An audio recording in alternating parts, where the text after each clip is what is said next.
Welcome back to the For the Creatives podcast. In today's episode, I'm joined by the incredibly talented Lili Jacobson, the creative force behind Wattle Woman.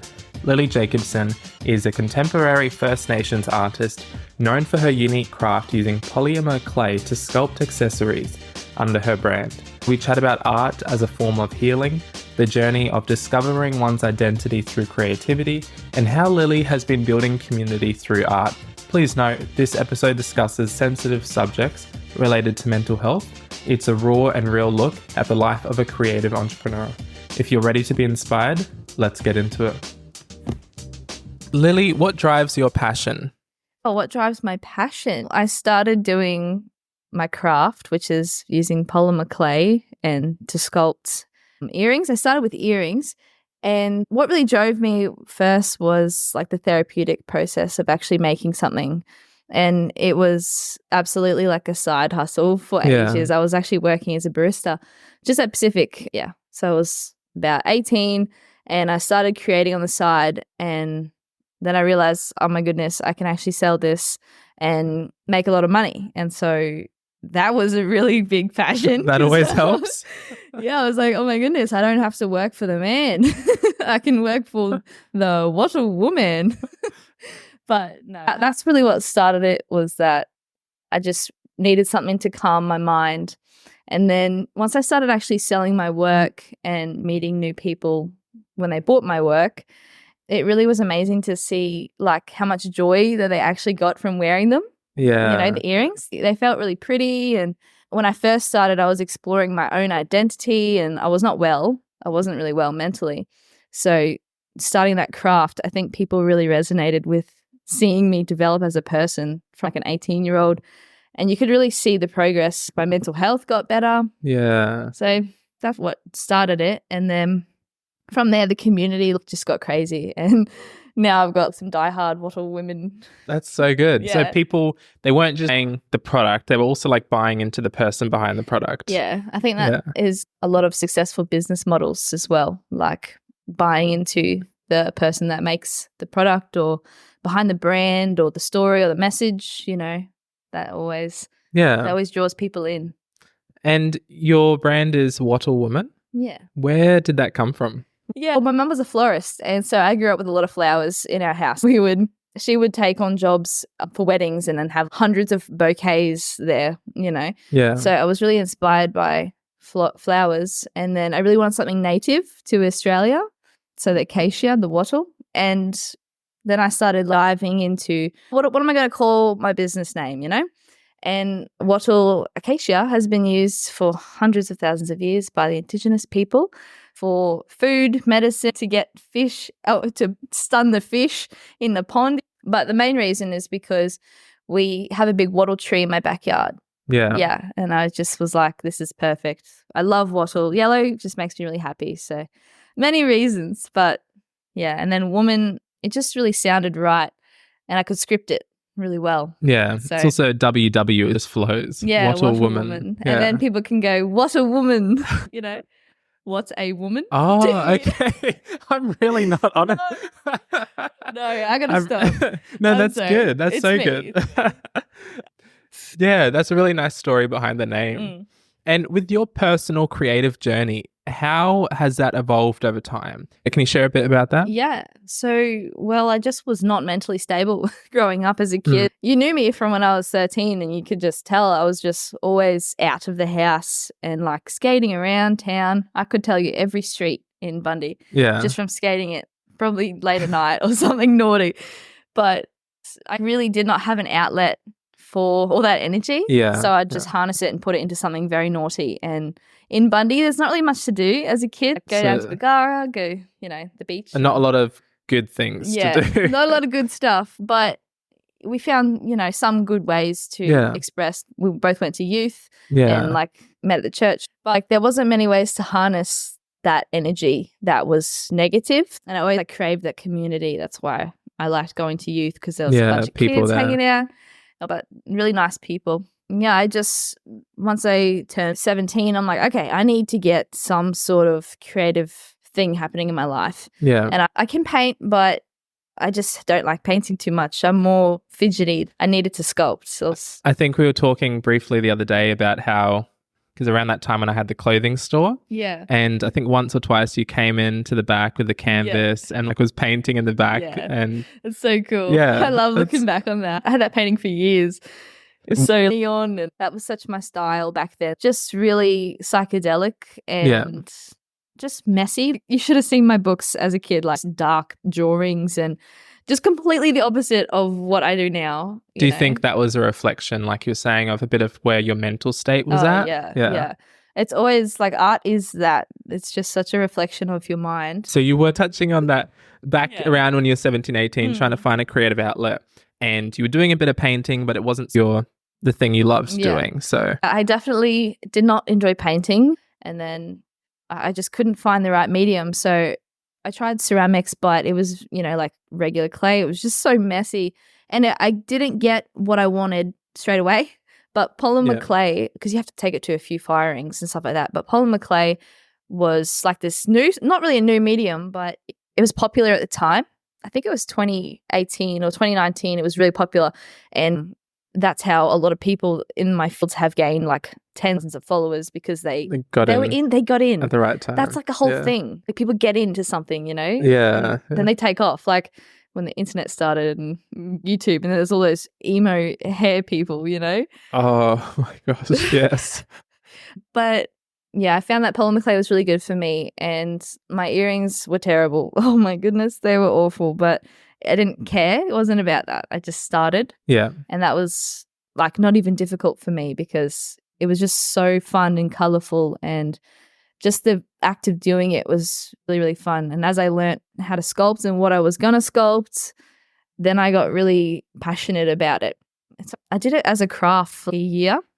Yeah. And then I went on that was my gap year, before gap year. Yeah, before you're supposed to go to uni, as they all say. But I was working at the cafe, and I was just not really enjoying it. So I ended up going to Japan, actually, at the end of that year. And I got really inspired by everything there, the culture, everything. And lots of craft. There's always lots of handmade crafts there. It was so beautiful. And just everything is done with beauty there. And I'm like, this is the sort of beauty I want in my life. I want the color. I want the culture. And then it really made me reflect on Australia. And I'm like, what culture do we have? What culture do I have? Who am I?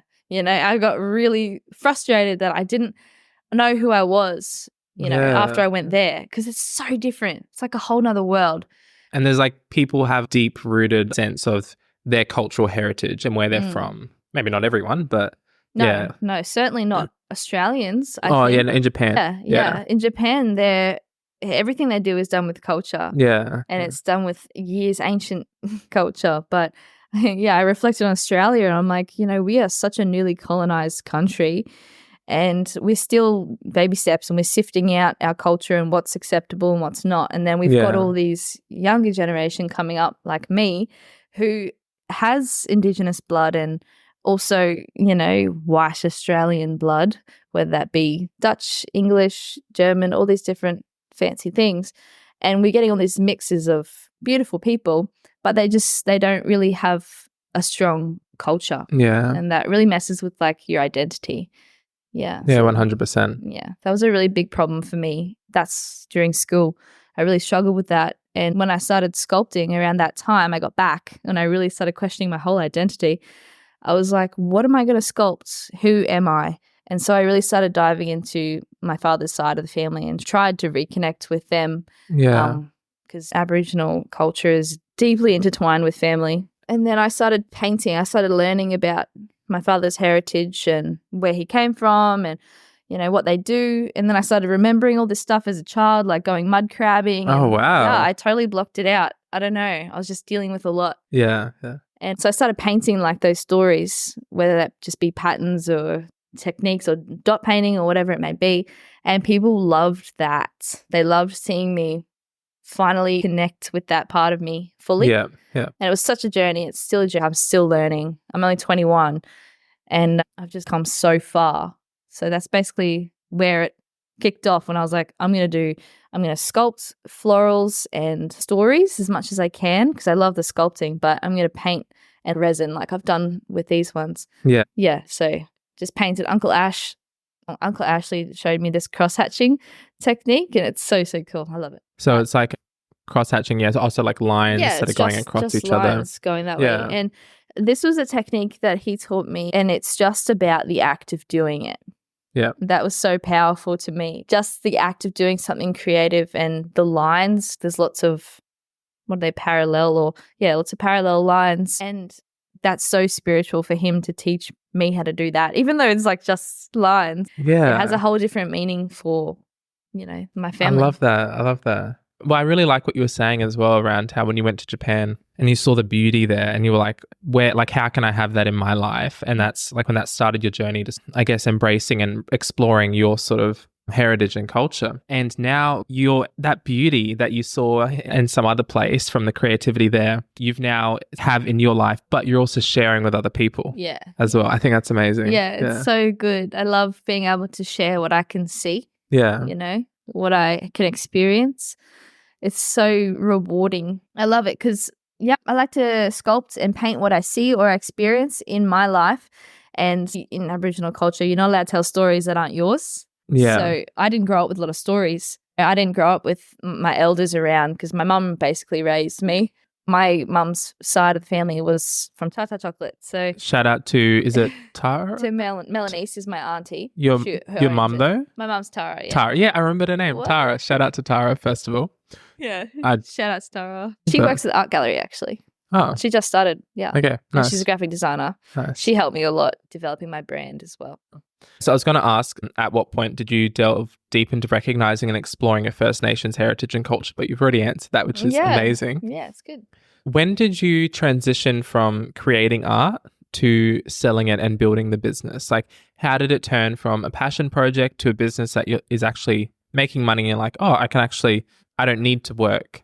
I can actually live off the business. It's a funny story because after my gap year, I came back to Bundaberg and I was like, okay, I got to do something with my life. And my mum and my whole family were like, go to uni. Like, it'd be a great experience for you. And I was like, oh, I don't know anything. I really want to study. My brother was in uni.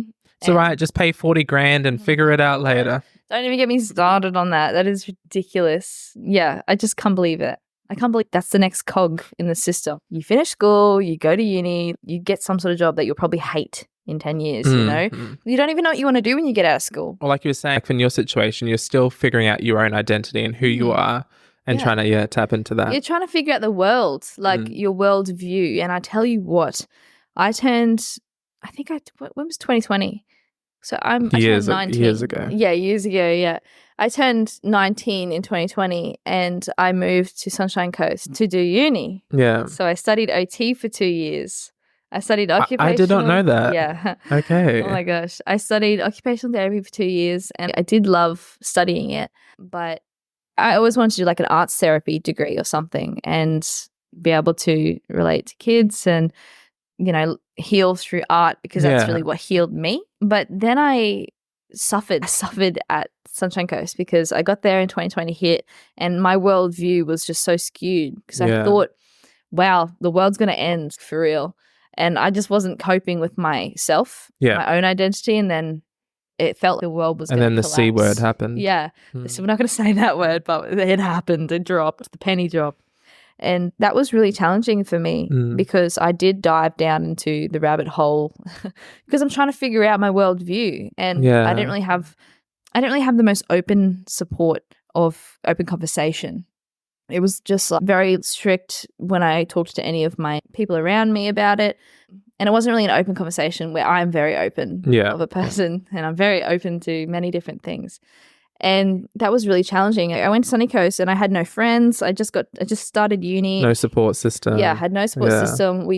My partner and I moved there and, he was struggling to find a job and we were just not doing well. And so I was like, okay, I got to make some money somehow. And so I was like, okay, I'm gonna try and sell these earrings hardcore. Yeah. That's when I really started to go, okay, I'm gonna do this. I'm gonna make money because previously, just before that, I got shared like 6 months ago before I moved to the Sunny Coast. I got shared by Buy from the Bush. Do you know that place? It's got about 250,000 followers online now. What's it called again? Buy from the Bush. They just share your page and say nice things about it, and it reaches a lot of people. When it first started, it was wild. That day, because I already had an online store, but I was just slowly going at it because I was just growing, and I was building my audience, trying to figure out myself, my life, trying to get my products right. Because at the start, products were no good; they would break, or I'd cook them too thin, or just what I wasn't, my head wasn't in the game. It's like with any new skill as well, you've got to develop it. Yeah. I'm sure there's a few people I know locally that have like the OG Wattle Woman earrings, and they're just like thin as thin. The glue's coming off. They're 5 years old. I'm like, and they've still got them. Yeah, I don't wear these. I just hang them because they're pretty. And when you're famous in 10 years, then I'll sell them. I'm like, oh, I love that. But I got shared Buy from the Bush. And I gained heaps I didn't gain heaps, but at the time I was like, wow, I've got like 1,500 extra followers, and that made a massive difference on my sales because once I get people's attention, they usually stay with me and they're interested because they like to see the journey. It's quite unique, this sort of journey, basically what I've just said to you. And it's a good story. It's a good story. It's visually appealing art as well. Yeah, so, it's visually appealing, and then they can wear it. And I think they like to show that off, and then they can talk about it. And it's quite a good talking point because I feel like my little story has a lot of different talking points, mental health. Yeah. And I've spoken a lot about dealing with some whack sort of racism within school and community, and just like some backwards sort of stuff. Has that more so been since you've been stepping out and embracing your First Nations heritage? Yeah. Yes. It's just tricky because I don't look Aboriginal. And I have a lot of different heritage. My family my dad's side is Sri Lankan. Wait. My dad's side's Sri Lankan and Aboriginal, and a little bit of Torres Strait Islander in there, which I'm just learning about. Yeah. That because we don't have records, we don't. They don't keep records. I've done all the ancestry and stuff like that, but it's just like a brick wall. It's ridiculous. I don't know if that happens often, but with my mum's side, it goes like all the way back, way back to this all the way back to island, the Queen, literally the 16th cousin from the Queen. Yeah, but someone's descendant from a Queen. I reckon there's a lot of people, descendants from royalty. There's the whole conversation we could have there. Anyway, don't get me started. Oh my gosh, this is controversial. Start on the monarchy. Oh my goodness. But people really related to that story. But I definitely have dealt with a lot of different sort of racism because I'm fair-skinned within the Aboriginal community. There's just instant ostracized, Asian, being like instantly ostracized just for being like light-skinned, let alone who's your mob. When that question comes about, my heritage always gets thrown up in the air. My father's an Apo. So they're big fishermen and crabbers all along East Coast and Upper Gladstone, all the way down to Sunshine Coast because my family is from Sunshine Coast, so Gubby or Cabby, but we just call it Gubby because that's what they prefer. But that's like really a massive Aboriginal land in Bundy, and from Bundy to Gladstone, we've got 4 tribes, 4 or 5 tribes, and then along the inland a bit. But Sunny Coast is like this massive one, and then there's I think it's Budgelung, which is Gold Coast. Yeah, my family comes all the way up from there, but the problem is just that we've got Sri Lankan blood in us, and so I've been called mud blood like a freaking Harry Potter. I was gonna say. I'm like, dude, are you seriously out here? Like, I went to Shalom. Yeah.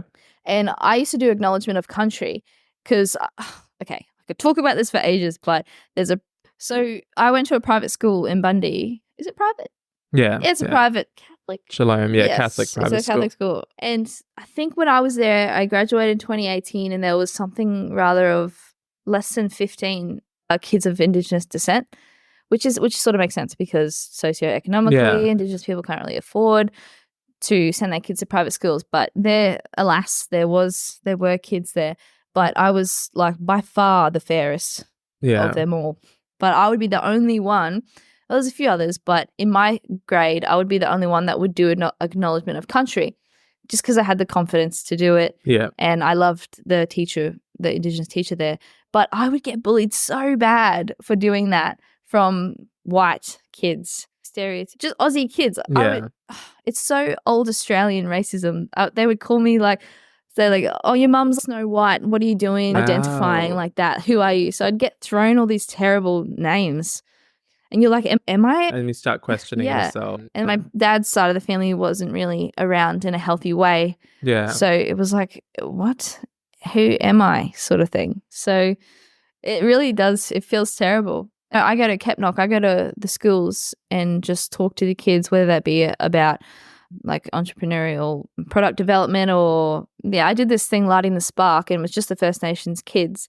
And we just had a chat about what I actually do. Yeah. And I was like, you don't have to go to uni and all this stuff. The teachers were like, hey. Every time. Yeah. They'll be like, we want to talk about entrepreneurship. Not all the teachers, but sometimes. And then as soon as you start talking about entrepreneurship. They're like, hey, we need to keep those scores up.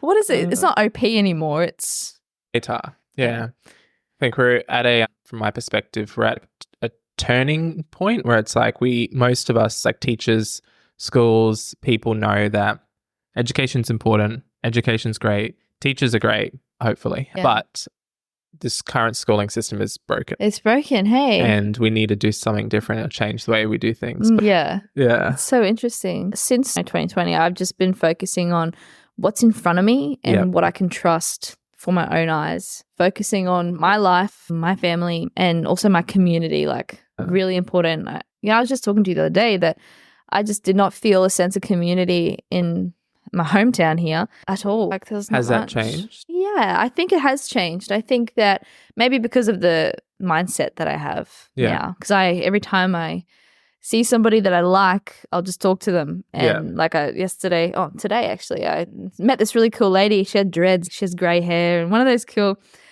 older ladies that just goes, you know what, stuff it, I'm gonna go fully grey. And she got dreads and the most beautiful, and I just saw her instantly. I'm like, hey, you know what, you would love to come down to the pottery studio and do some pottery. I know you would, because I was chatting to her for a while about her cool hair.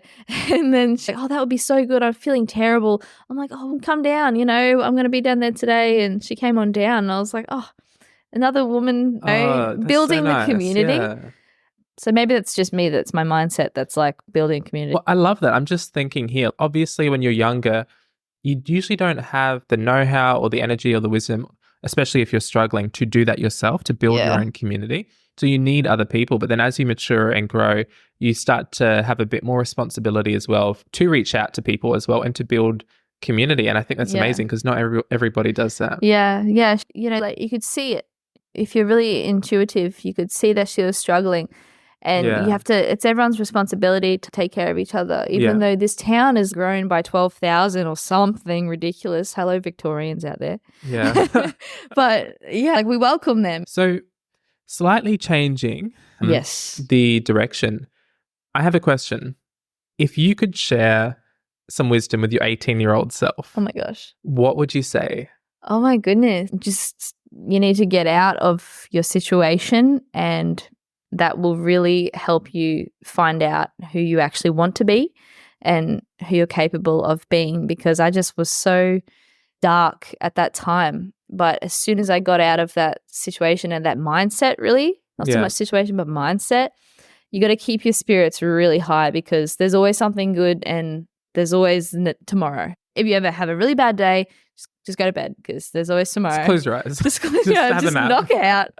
Just say good night and just go to bed, because you really, there's been time, like I didn't think that I would make it to 21 at this age. Like I was just so depressed, so sad. And now I'm just like, how good on you for just going to bed, because there's always a new day to try and feel better. And also making someone else's day will make your day. Yeah. Because life is really hard and it's meant to be. Mm-hmm.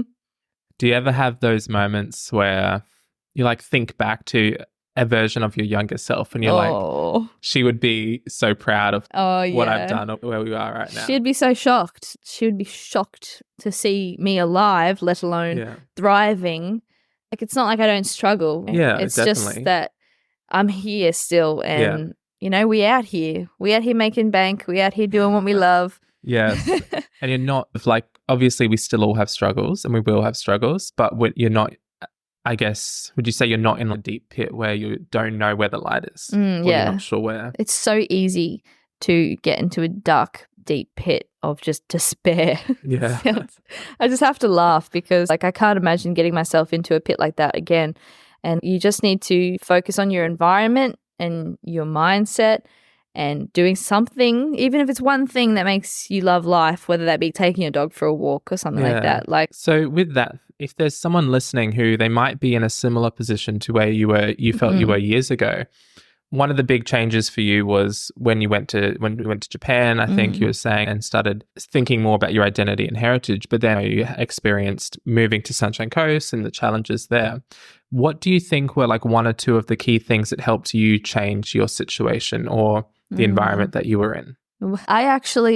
It's a really funny story, but it's pretty crazy. I actually have Tourette's, but I'm very good at hiding it very much. Thank you to a special medicine that is very natural. It's helped me so much. But I had a full nervous breakdown when I was 19. When I came back from Sunny Coast, my whole body shut down and I was unable to move for 6 months. I couldn't get out of bed. And I had all these issues. Everyone, my family was just not very supportive. They thought I was faking this illness. And I really struggled with that because I felt like I was faking my whole life because of my identity. And I was really struggling to deal with life. And then in 2020, it all just happened at the same time. And my body just said, no, stuff you. I'm shutting down. And I full developed my Tourette's because I just had tics all my life, like a tic disorder. But then I just couldn't function for the better half of a year. So that's what stopped me. Wow. That's what stopped me. And then I had a full reset. And then I started setting really hard boundaries with the people in my life and having more respect for myself of what you actually do deserve. That's what really helped me because my environment was no good. And then my mindset was no good because of it. But my ego had to die because I tell you this, I could not walk into Coles without screaming, I have the C word. I have corona. Right. I could not. That was the worst tick I ever had. And I actually had to get security there to come take me out. Wow. Not take me out like dead, knock me out. But they had to take me out and they thought I was infected, which was awful. But I couldn't go to shops. Yeah. So it's pretty hectic. Pretty good reset though. So do you mind, is that something you can share? What was a reset? What triggered a reset? Well, I just kept putting myself in a really bad position, abusing different sort of substances, whether it be alcohol, whatever. And I was in a house. I put myself in a position where I was trying, I was in a house I rented and then I would have people come stay with me. And I think I purposefully put myself in that position to hit some sort of low because I was feeling so bad in my mindset that my physical changed. And you just do. If you've ever been in that sort of dark situation, you do things that make you feel terrible or hurt yourself in a way that really damages your brain. And I think that's what I might have done was that I had actually just damaged my brain to a point where I wasn't even a human anymore. I wasn't myself. Your nervous system was my nervous system overloaded. was shot. I've been in fight or flight for years, just survival mode. Even though my life didn't feel, I felt like my issues weren't that big, but looking back, they were massive. Yeah. You're just in survival mode. You don't think about that sort of stuff. You're just in it to survive. And only recently when I had that nervous breakdown, all my relationships broke down because I wasn't putting this mask on anymore because every time I would be in front of my mum, I would be putting this mask on to be what I wanted for her, or whether that be for my dad or whether that be for my Wattle try. At the time, I was actually really suffering. And then, for everyone in my life, I was putting all these masks on because I didn't actually know who I was. Yeah. And then I had a full nervous breakdown because I had to get rid of all the masks because I broke my brain. Could not fit into any bubble. So then I had to literally start from the bottom up again. And that was build your way back up. Probably the hardest thing I ever did. Yeah, wow. I had to learn how to walk again. And that was just awful. I would never wish that. And then from there, I just have Tourette's now. It's all right. I'm quite good at suppressing it, but my cheeks are going really red because when you talk about it, it comes up. Oh, okay. Because I can really suppress it. Just thinking about it, is it? But yeah, we're talking about it. So yeah, I'm just oh, yeah. Well, thank you for sharing. That's okay.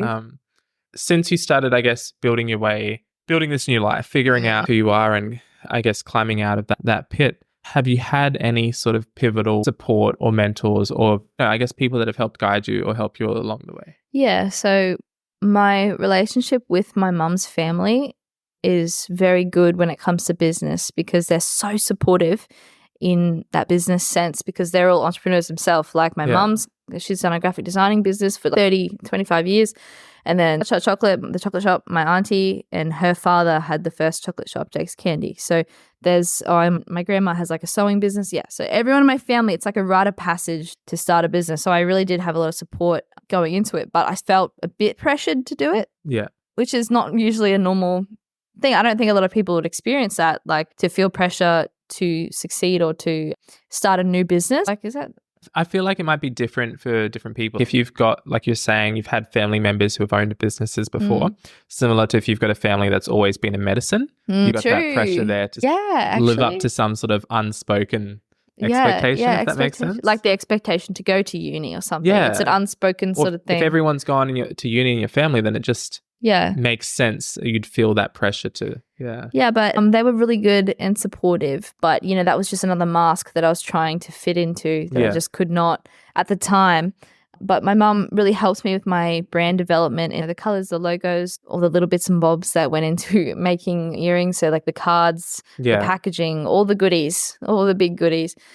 So that was really important because I really did develop a sense of brand awareness, which was really good. And then my family on my dad's side does like Aboriginal art.